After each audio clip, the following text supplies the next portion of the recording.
Hi, you're watching This Brand Geek, and in this video I'm talking about DeepSeek R1. In this video I'll show you how to use it, where to use it, and even how to download it onto your machine so you can run it locally, so everything that you say to it isn't going to a Chinese server somewhere. There have been some security issues with it, which I will also show you in this video, and that will reinforce why you should be running it locally and not using the web-based version where everything goes to China. On a small personal note, I also think this is very interesting because it's hilarious how ChatGPT by OpenAI is being bested by an AI that is actually open. Let's get to it. Let me just give you a really quick overview of what DeepSeek R1 is. It was unveiled on Monday by a company in China, and the reason it set the whole stock market on fire and the reason why Nvidia lost over $500 billion of their market cap, the biggest drop in a market cap in a single day, by the way. I mean, they lost the GDP of an entire country like Sweden in a day because DeepSeek R1 was released. The reason that happened is because the US restricts which GPUs Nvidia can sell to China. That gives the US and Europe an edge in this AI arms race that's going on. The thing is, nobody saw this coming. Nobody thought that DeepSeek R1 would go toe-to-toe with ChatGPT O1 or ChatGPT 4 Turbo and actually best it in a lot of cases, especially for a model that was trained in a way that was way more cost effective than what OpenAI does and running on hardware that is nowhere near as powerful as what ChatGPT is trained on. They also released it for free and they made it open source so you can download it and use it on your own hardware without any restrictions. It's kind of amazing when you think about it, and that's why Nvidia lost the GDP of a whole country like Sweden in a single day. Anyway, so as you probably know, DeepSeek R1 is a large language model. It's very similar to ChatGPT, as you can see on your screen right now. That's what it looks like, and you can type messages to it and it'll answer. The cool thing is you can turn on this thing called DeepThink R1, which you can see on your screen there, right over here. And when you switch that on, it will show you it's working. For example, like you could say something to it and it will show you its trail of thought before it gives you an answer. So let's just have a quick look at that, and then I'll give you some examples of what else it can do, and I'll show you how to install it locally so you don't have to be sending everything to China. So let's just say, hello, this is a test. Actually, let's do something better. Write a short story about a man who is also a lemon. His name is Bob. Oh, his name is Bob. Okay, you just hit enter. Now, I did film this earlier and DeepSeek R1 was down because they keep on suffering these malicious attacks. As you can see on your screen right now, it is doing its thinking. So it's telling you everything that it's doing in the background before it gives you an answer. So it says, okay, so I need to write a short story about a man who is also a lemon named Bob. That's an interesting combination. Let's start by brainstorming what it could look like. This is the AI thinking about everything it's going to say to you as its response. And look, it even says down here, wait, but he's a lemon. If he's a sentient lemon, using his own zest might be painful or unethical. See, so it's going through every scenario before it gives you a response. And so far it's been going for a while. I was not expecting it to go for this long. Let's just see what it comes out with. Okay, it's finally started answering the question and it is writing the story. Let's zoom in here so you could have a look. In the quaint town of Citrusvale, where sunbeams danced through orange groves and the air hummed with the scent of blossoms, Bob was no ordinary blah, blah, blah, blah. So anyways, it writes a short story, right? And it's great. It's just like ChatGPT. But the thing is, this gave you all the reasoning behind what it's doing before it gave you an answer. Now, I believe that for the ChatGPT version of this, it's like $200 a month. And this is doing it for nothing, which is kind of insane. But on the flip side, because this is a Chinese large language model, it is restricted in some ways. So if you go to this chat that I had with it on the left-hand side here in my chat history, I said, how does the CCP control the public in China? And say, sorry, I'm not sure how to approach this type of question. Let's chat about something else. So I asked it again, and again, it says it's not in my current scope. The thing is, when you do ask it questions like that, it does actually start to answer them. But then Thanos comes out of nowhere and snaps his fingers, and it just vanishes.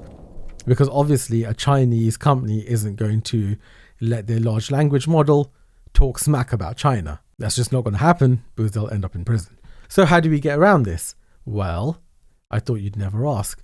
You can go ahead and go to this website called lmstudio.ai.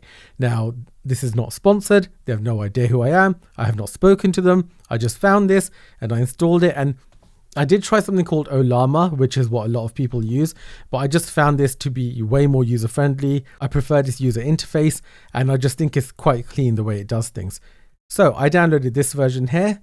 Download LM Studio for Mac M series. I'm running this on an M1 Max MacBook Pro. So once you go ahead and download that and launch it, you will come to something that looks a little something like, and I've closed it. Why did I close it? LM Studio. Let's just go ahead and open that. This is LM Studio here. Now, when you open it for the first time, you won't see all this stuff. You'll have to go to Discover, which is here on the left, and then you can search for DeepSeek. And once you search for DeepSeek, it'll bring up a bunch of models. Now, there are 629 models showing here, but just look at these ones on the top.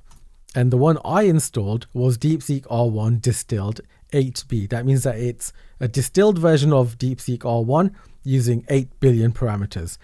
I'm not going to get into detail to what this means. All I'll say is that it's a smaller model than the one we were just using on their website, and it's smaller so it can run on your hardware and you don't need to run it on a server or anything. It's not quite as powerful as the one that we were using just now on their website, but it is running locally. It is completely private. It's on your hardware, and because it's smaller, it runs great, it's fast, and it will do pretty much everything you want it to do. It's just not as powerful as the main one on the website. You can download the full model on here if your hardware supports it. I'm running this on an M1 Max MacBook Pro, and this is the model that it recommended that I download and use. So I downloaded it. You literally click it and it downloads. It's like 4.9 gigabytes.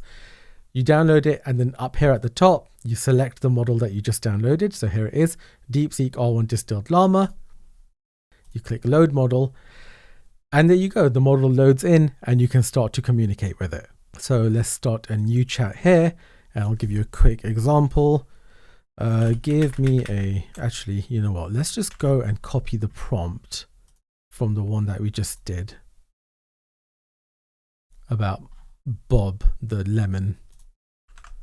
So let's paste that in here.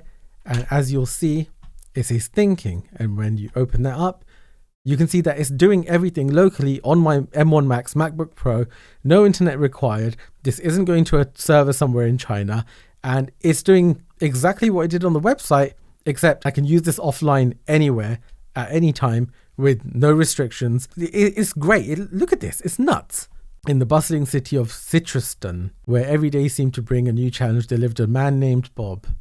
Blah, blah, blah. Anyways, it's doing everything that it should be doing, and this is great. And this is all offline. It's nuts. You can also do other things, like over here, I told the web-based version to create an app. I told it to make a simple notepad in HTML so I can run it in a web browser. The cool thing about doing this on the web-based DeepSeek R1 is when it gives you the code, it gives you the option down here, right there on your screens, right there, to run the HTML or the code in your browser without going away. That's something I typed earlier. You can type something, it's like a notepad. You can save it, you can clear it, whatever, it works fine. It's just basic. If I go back to LM Studio where I'm running this locally, and I go to the test I did here, as you can see, it gives me the code here for a simple notepad application, but there's no way to run it. So you can copy the code, and then you can go to a website like this one, where you can paste the code in, and you click run. And when you run it, it brings up your simple notepad. And that's great. Everything works. It's just a different way of doing things.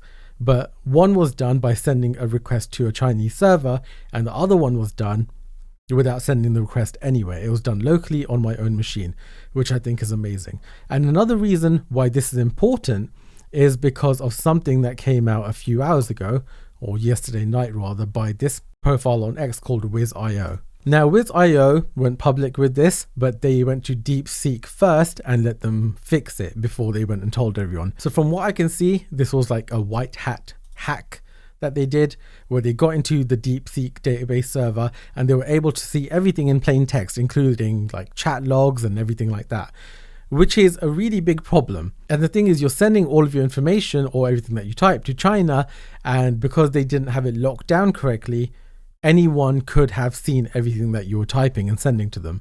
This has now been fixed. DeepSeek even replied to them saying, "Thank you for reporting the potential security vulnerability. We take this seriously, blah, blah, blah, blah, blah." So this has been fixed. Thank you, Wiz.io, for reporting it to them and not just going public with it, where this could have been exploited in some way. So that's great. But issues like this exist. Problems like this can come up when you're using a live large language model on the internet. Things can go wrong like this, whereas if you run it locally, like this here using LM Studio, you don't really have to worry about that. The other cool thing about this is if you go to Discover, then you can see here you have a bunch of other models like Llama, you have Gemma, whatever that is, and you have Qwen, which is kind of making headlines right now because apparently Qwen is now more powerful than ChatGPT and DeepSeek. So I might be trying that one next, but it's already on here. You can download it and you can play around with it and see what it does.